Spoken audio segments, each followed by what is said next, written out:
everyone? Tonight I wanted to take y'all through my small but I think nice PlayStation game collection. I never had a PlayStation. I was a pure Nintendo kid up until Kingdom Hearts came out, which is what prompted me to get a PlayStation 2. So any PlayStation games I had that I played were games I played on the PlayStation 2. And there were just a couple that I wanted that I got. I think I was too preoccupied with actual PlayStation 2 games and GameCube games to care about too many just PlayStation games. But these ones are really good, so I would love to share them with you. And first, we are starting with my personal favorite, which is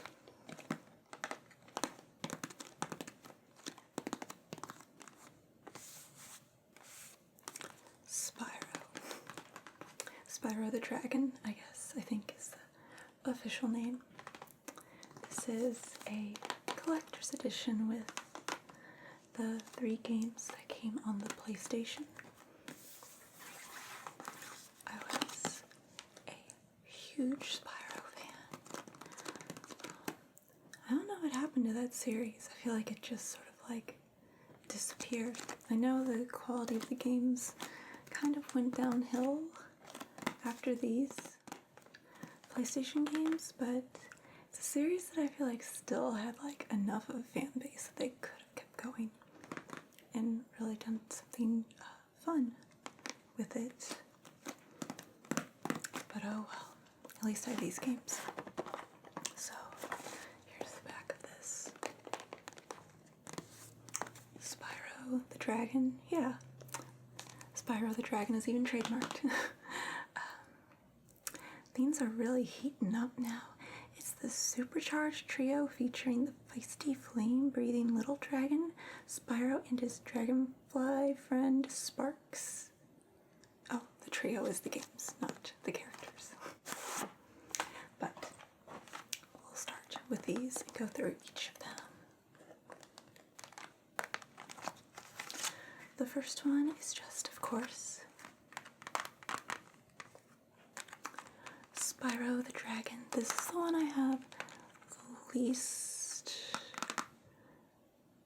amount of memories playing.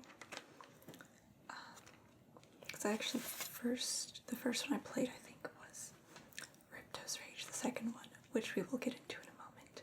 So I did play this one, but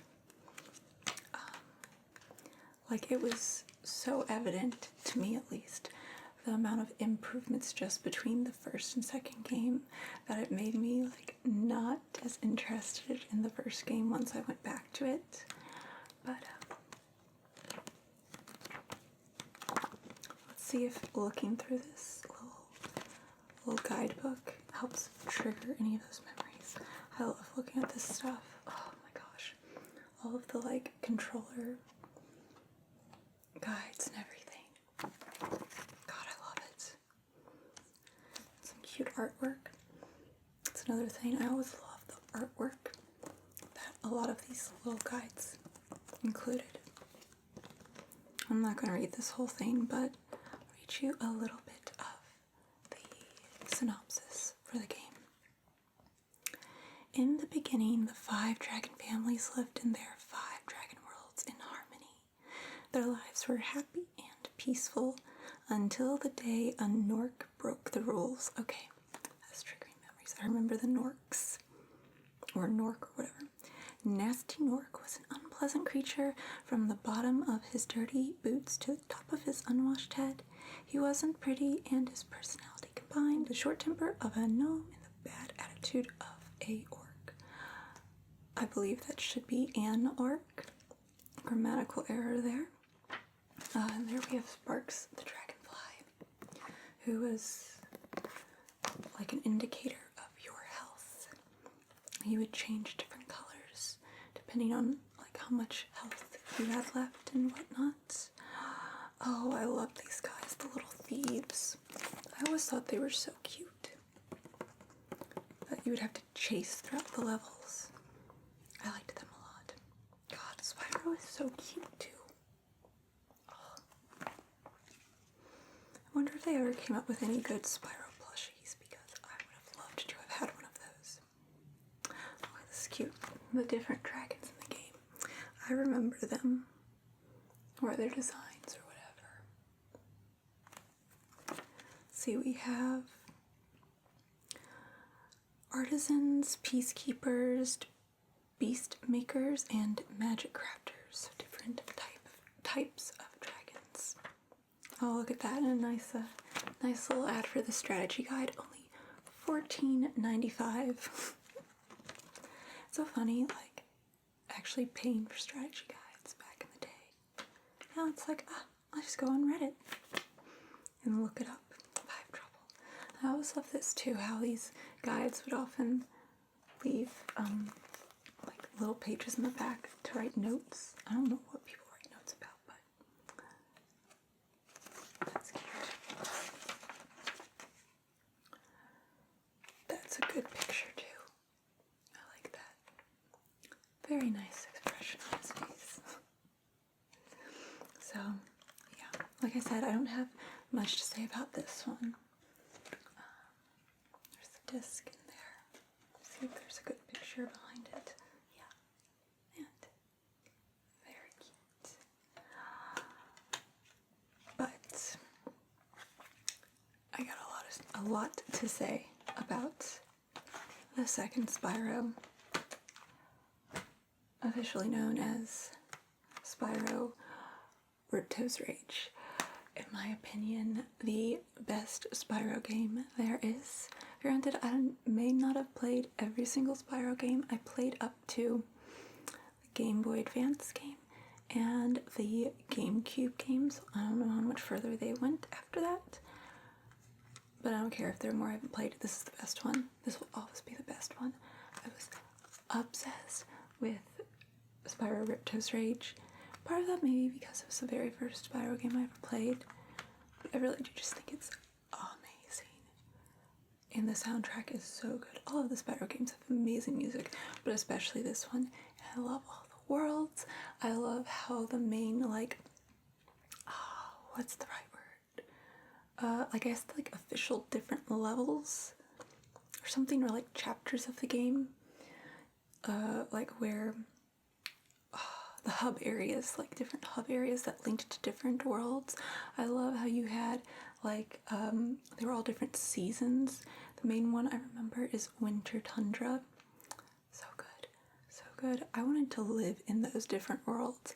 I was like, this is heaven. A cute dragon flying around. I've got peaceful Zen music. I've got all of this beautiful landscape. I want to live there. I was obsessed with it as a child, and even now as an adult, even though I have not played this as an adult. But that rant aside, let's look inside at the game guide, or whatever, the little pamphlets.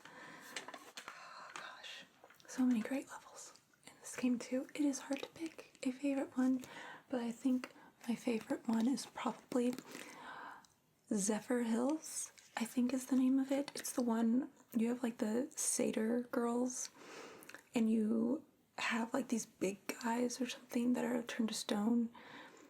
I don't know, I think the satyr girls, they like dance, and then like these other guys play music, and it like releases this big mountain castle thing or something that's covered in stone. It's like very sort of Irish, Scottish vibes. I loved it. That was great. Also, I don't remember the name of it, but the one with all the pelicans, which also has fantastic music. So good, where you're like on a train track and everything. So good. Actually, like, I don't know if there's a single level that I actually dislike in this game. They're all just so amazing.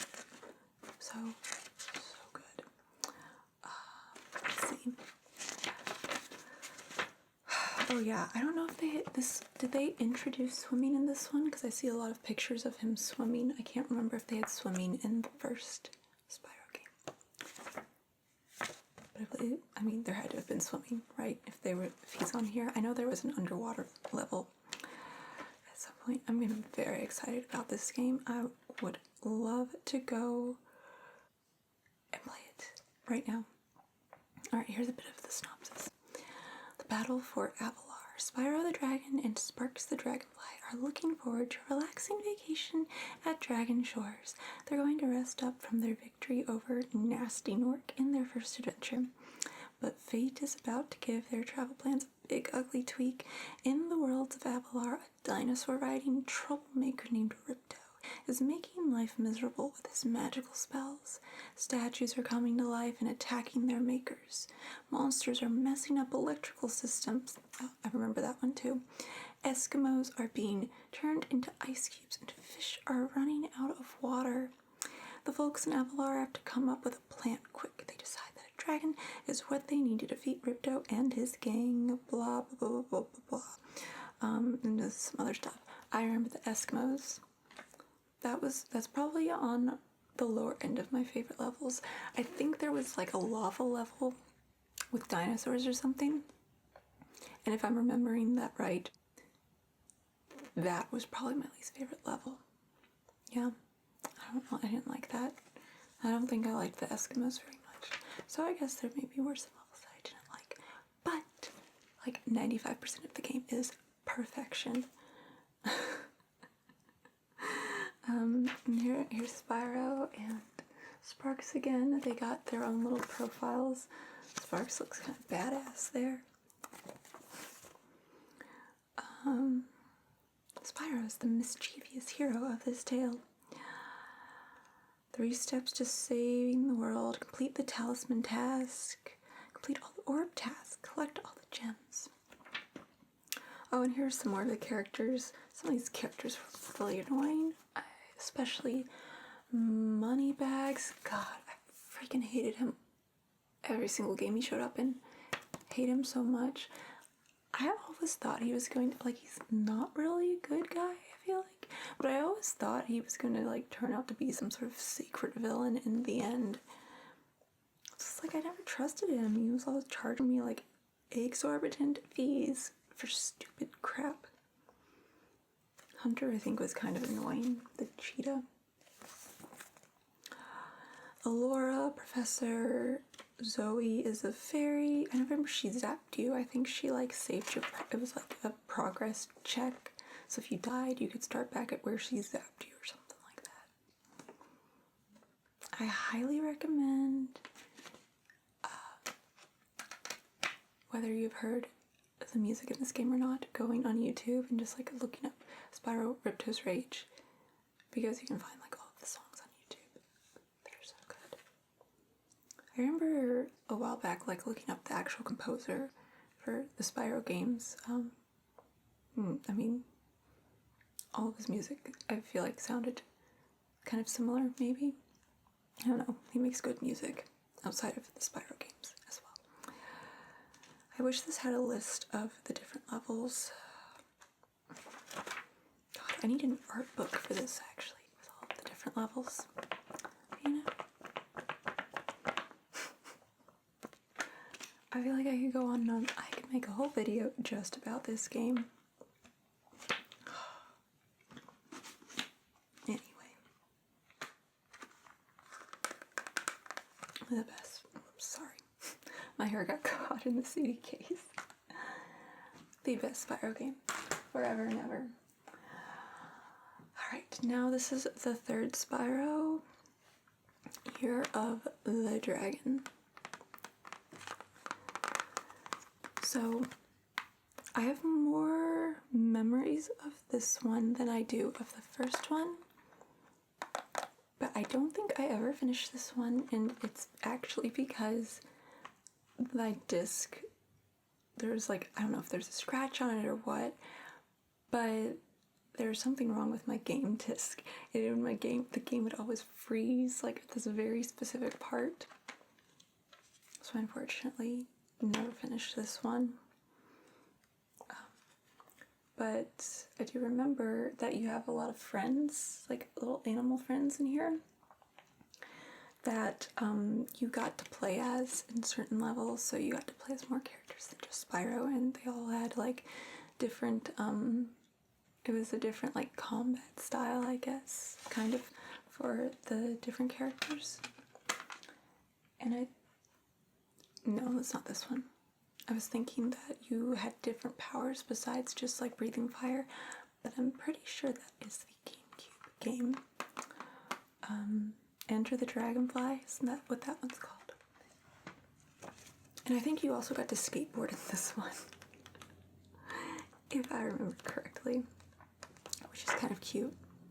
I also remember, that reminds me, there was like, back when these games were super popular, I think there was like a Sharpie commercial or something, and a guy had like decorated his skateboard, like he drew Spyro on it. I'm pretty sure. Like a nice good old early 2000s Sharpie commercial. Just a fun tidbit while we're on the topic of Spyro and skateboards and whatnot. Here we have this. I'll read you some of the synopsis. So, celebrate the Year of the Dragon. Every 12 years, the Dragon Kingdom celebrates its most important event, the Year of the Dragon Festival. Fairies deliver a new batch of dragon eggs, and dragons come from all around to dance and feast until everyone drops from exhaustion. Spelled E-G-G. Austin. Cute, right? The Year of the Dragon is upon us again, and the fairies have brought 150 eggs to the dragon worlds. However, unbeknownst to the celebrating dragons, a sinister plot is about to unfold. Far away on the opposite side of the world lies a kingdom long since forgotten by dragonkind. So forgotten, in fact, that even the legends about these forgotten worlds have now been forgotten. This kingdom is ruled by a mean and spiteful sorceress who has frankly become quite fed up with being forgotten, and she sits on her forgotten throne. As she sits on her forgotten throne, the sorceress has hatched a fiendishly evil plan. A plan to restore the fading magic to her forgotten realm. A plan to conquer the dragons once and for all. All she needs is a little help from her army of horn-nosed Rhinox, the cooperation of her mysterious disciple Bianca, and of course the 150 magical dragon eggs. I remember Bianca. I was about to call her a bitch. That bitch Bianca. But that's me, because I don't remember that much about her. But I know she was a little schemer. I remember she would like wear a cloak or something. I think she pretended to be my friend, but of course was working for the sorceress. I think that was what happened. Not completely sure. And then Crash Bandicoot showing up in here for some reason. Advertising a hidden playable demo in the game. Okay. But here are, the different playable characters. We have Sheila, the kangaroo. Sergeant Bird. Again, my favorite. I do love penguins. Anyway, I think he's a penguin. Yeah. The world's only flying penguin. We have Bentley, the Yeti, and Agent 9, monkey. I'm not going to read all of these, but we'll read Sergeant Bird.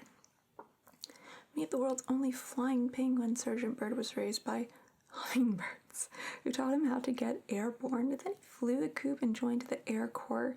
He developed the first BAM bird-to-air missile.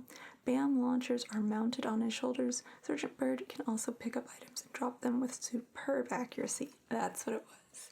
So he dropped bombs on people.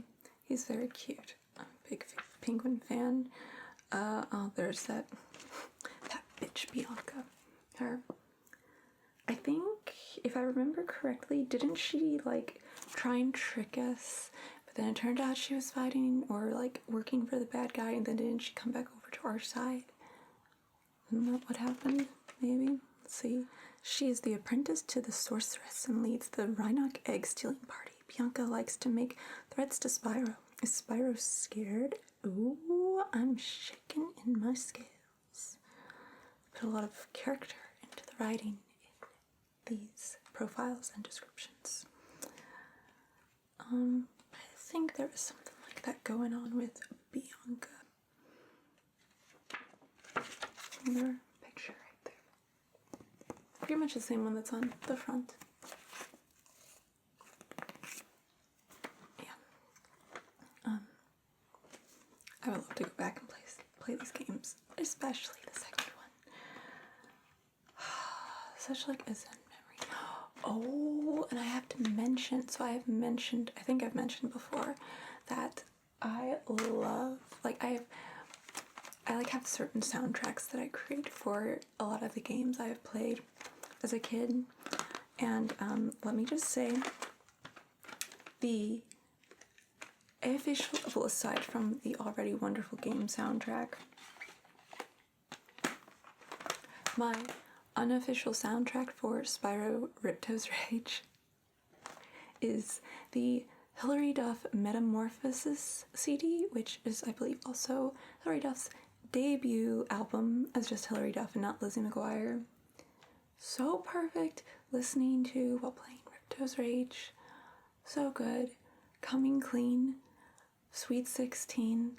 All that good stuff. While, charging and, what was it? Was it hovering? I don't think you could actually fly. You had to hover. All the good, dragon commands and whatnot. And these beautiful landscapes. It was, oh my gosh. As if the game soundtrack wasn't good enough. Try it out. Play Ripto's Rage while listening to Hilary Duff Metamorphosis. What a throwback. Alright, next game, finally.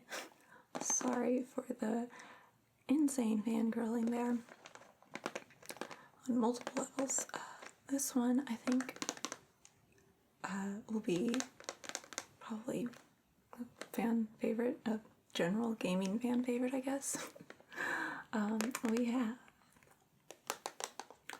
Final Fantasy VII, and this is something I love so much about these games. I like the back. Quite possibly the greatest game ever made.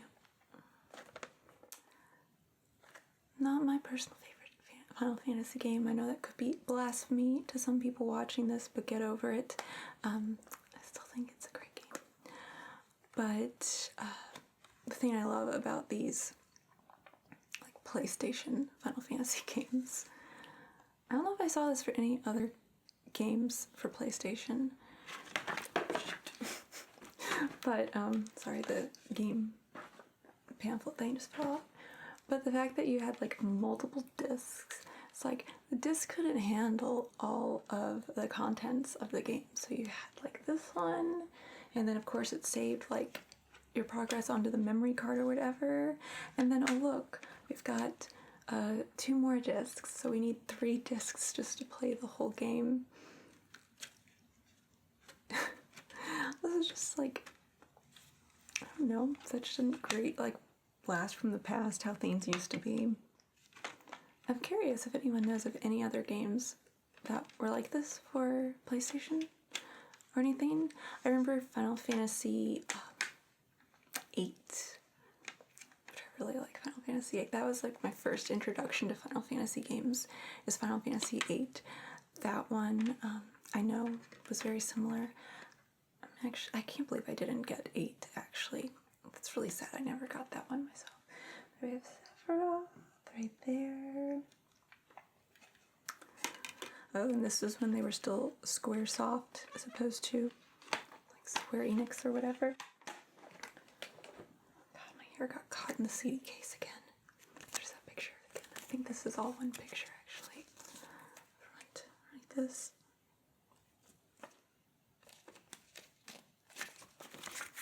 This is the front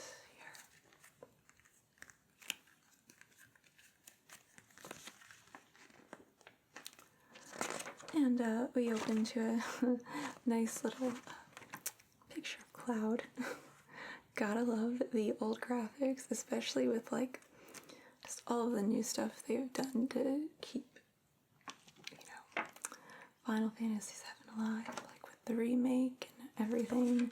Didn't they do like a movie version of it or something? I don't know. I honestly have not played or watched or whatever any of the other Final Fantasy VII stuff, because I have too many other things I need to do, too many other games that I need to play, and I just don't have time.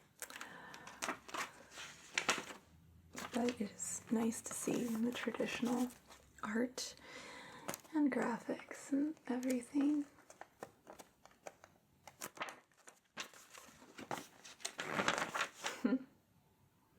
And here's instructions for changing discs and like making sure you can, you know, load your saved data from the memory cards and everything. Ooh, and characters.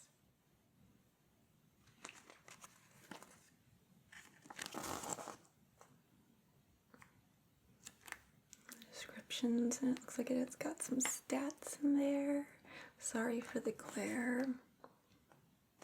Here. It says, during the game you will encounter friends and other important characters in the story. However, depending on how you play, you may not be able to befriend some of the characters. The following are the main characters in the game.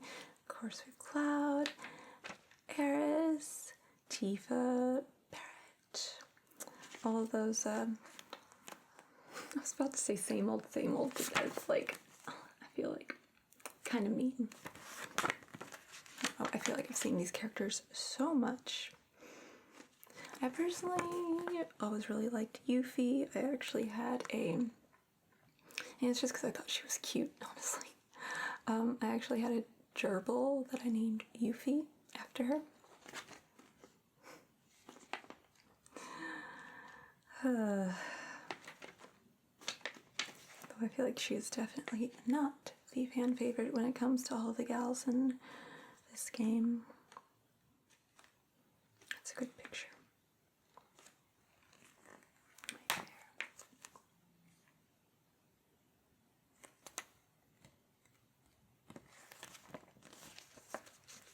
Curious, if you're watching this and you are a Final Fantasy fan, or if you're not really a Final Fantasy fan, if you've just played the games, what your favorite Final Fantasy is. Mine will always be Final Fantasy X. Another great picture.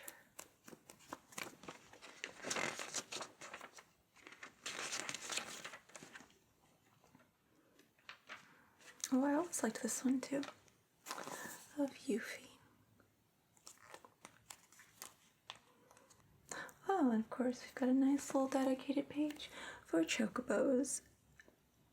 I cannot forget those cuties. And here we have an ad for Game Brain, the official PlayStation strategy guide that looks dated in like the best way. Man. MTV shows you how to master the newest PlayStation games with walkthroughs, maps, secret codes, and exclusive tips as you toggle between your actual game and this video. Wait, is this like a VHS? Oh, this is like a VHS. It says running time 16 minutes. So this is like a VHS strategy guide. Only $12.98. In stores October 7th. Visit your local home video retailer or call 1-800-820-9200 to order. God. MTV home video. Man, I think I find that more interesting than looking at this game itself. It is so funny to see like these little ads and stuff. Oh, that's cute. And they have a little mini strategy guide in here. Tips for first timers.